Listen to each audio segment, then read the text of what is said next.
Why does faith weaken as knowledge increases? It seems paradoxical. Humanity has never known more. Our collective databases expand every second. Our models of the mind, matter, and cosmos grow in precision. Yet beneath all this progress, a quiet erosion of conviction unfolds. Many today feel intellectually informed but spiritually unanchored. We know about the world but often fail to know how to live within it meaningfully. Al-Ghazali, the 11th century philosopher and mystic, faced a remarkably similar tension between reason and revelation. His era, much like ours, celebrated intellectual sophistication, yet he discovered that the intellect alone could not sustain certainty. Faith, he realized, doesn't die from doubt. It decays when understanding becomes mechanical. When thought replaces experience, belief turns into abstraction. To revive faith, Al-Ghazali proposed something revolutionary for his time, a harmony between rational clarity and inner experience, what he called mystic wisdom. The question before us, then, is not what to believe, but how to know in a way that transforms being itself. In psychological terms, the 21st century faces what Viktor Frankl once described as the existential vacuum, an inner emptiness masked by external activity. We have information without orientation, stimulation without purpose. Despite progress in neuroscience, technology, and education, rates of depression, anxiety, and moral fatigue continue to rise. This isn't merely an emotional problem. It's a cognitive one. The human brain, constantly exposed to novelty and digital input, becomes overstimulated. The dopaminergic system, responsible for motivation and reward, adapts to constant stimulation, reducing sensitivity to meaning and depth. In this condition, faith becomes an intellectual accessory, something discussed but rarely experienced. The modern mind is fragmented, full of data but deprived of coherence. From a cognitive science perspective, this fragmentation mirrors what psychologists call cognitive overload. Too many mental inputs competing for limited attention.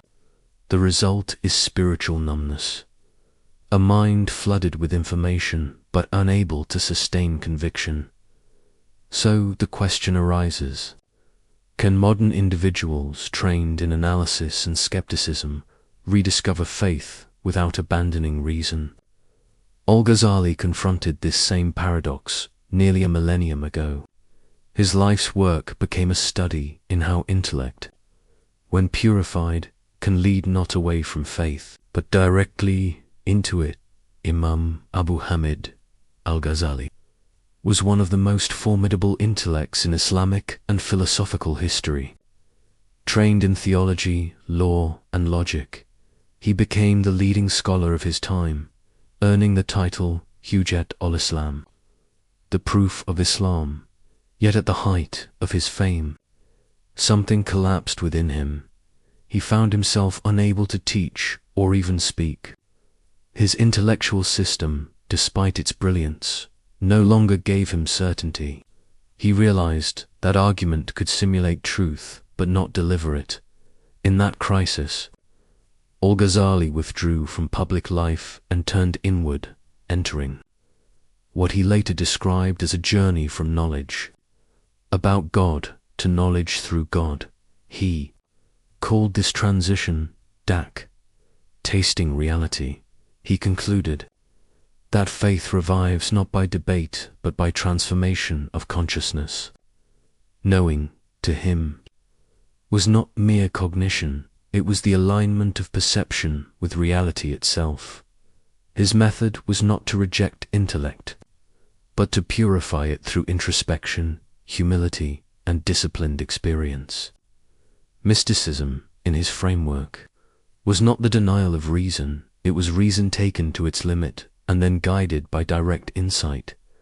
Al-Ghazali begins with doubt, For him, doubt is not the enemy of faith. It is the instrument of purification. He observed that inherited beliefs often masquerade as conviction but remain untested, in deliverance from error. He describes stripping away every assumption until only what could withstand rational and experiential scrutiny remained.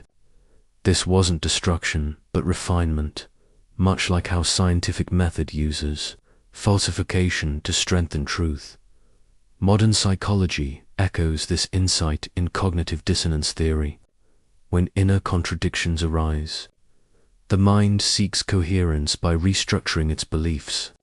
If approached consciously, this leads to deeper integration rather than confusion.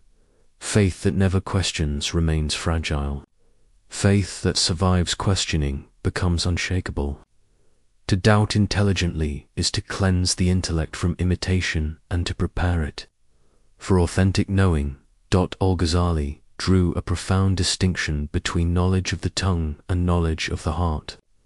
The first fills the mind. The second transforms the self. He warned that knowledge confined to words and theories cannot awaken the heart. It may produce scholars, but not sages, in neuroscience. This difference parallels the split between explicit cognition, logical reasoning, language-based knowledge, and embodied cognition, experiential and emotional learning. We can explain compassion, but fail to embody it. We can define patience, yet remain restless. For Al-Ghazali, revival of faith occurs when understanding permeates both intellect and emotion, when knowledge becomes lived awareness. Modern studies on neural integration show that contemplative practice aligns prefrontal reasoning with emotional regulation centers like the amygdala and insula. Reflection and ethical action synchronize thought and feeling, producing inner coherence, the foundation of faith. Al-Ghazali often compared the heart to a mirror. Its purpose is to reflect the divine reality. But distortion occurs when covered by the dust of ego, anger, and pride, translated into modern psychology. This is the problem of attentional bias, the mind's tendency to perceive through self-centered filters. When cognition is governed by emotion, perception becomes selective, reinforcing the ego's narrative through practices of self-observation and remembrance. Ghazali taught how awareness can cleanse these distortions. Emotional regulation research now supports this when one practices mindfulness or compassion-based meditation. Neural reactivity decreases and empathy increases. The brain literally reorganizes itself to reflect clarity and connection. Purification is not superstition. It's the systematic reduction of cognitive noise that blocks perception of truth. A purified mind doesn't merely believe more strongly, it sees more accurately. For Al-Ghazali, belief without behavior was incomplete. The intellect may affirm values, but action verifies them. He argued that moral conduct is not blind obedience. It is participation in the moral structure of reality. Faith becomes real only when it governs the nervous system, when thought translates into embodied habit, in cognitive behavioral terms. This mirrors behavioral activation. Acting in alignment with one's values strengthens those neural pathways, reinforcing conviction. Modern neuroscience shows that practicing gratitude or ethical behavior activates the brain's moral salience network, linking belief to emotion and behavior. Every act performed with awareness refines the mirror of the heart. Acting upon faith creates evidence the mind can perceive, transforming belief into experiential certainty. Many assume mysticism opposes reason. Al-Ghazali's life refutes this assumption. He saw mystic insight not as the rejection of rationality, but as its completion.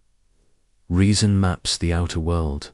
It analyzes, compares, deduces, but when applied to ultimate reality, reason eventually meets its horizon. It cannot represent being. It can only point toward it. At that boundary, another mode of knowing begins, one not discursive, but direct. The heart, once purified of bias, becomes a living instrument of perception. Philosophically, this parallels phenomenology, truth as presence, not representation, as encounter, not description. Cognitive science provides a similar framework through state-dependent learning. What we perceive depends on the state of consciousness we are in. A mind in distraction perceives fragments. A mind in awareness perceives wholes. 2. Revive faith, in Al-Ghazali's sense, is not to add new information but to shift the state of knowing from conceptual to participatory. Awareness. How do we translate this into modern practice? Cultivate sacred questioning. Question inherited ideas not to destroy belief, but to refine it. Journaling apparent contradictions between what you believe and what you experience. Cognitive. Insight awareness, awareness of one's own thinking. Engage contemplative cognition. In Al-Ghazali's vocabulary, this is reflection without distraction. Meditation research shows that during deep contemplation, the brain's default mode network, responsible for self-referential thought, quiets down, allowing more direct, unbiased perception. Practice moral embodiment. Consistent moral action strengthens coherence between belief and identity. Al-Ghazali called this sincerity in action.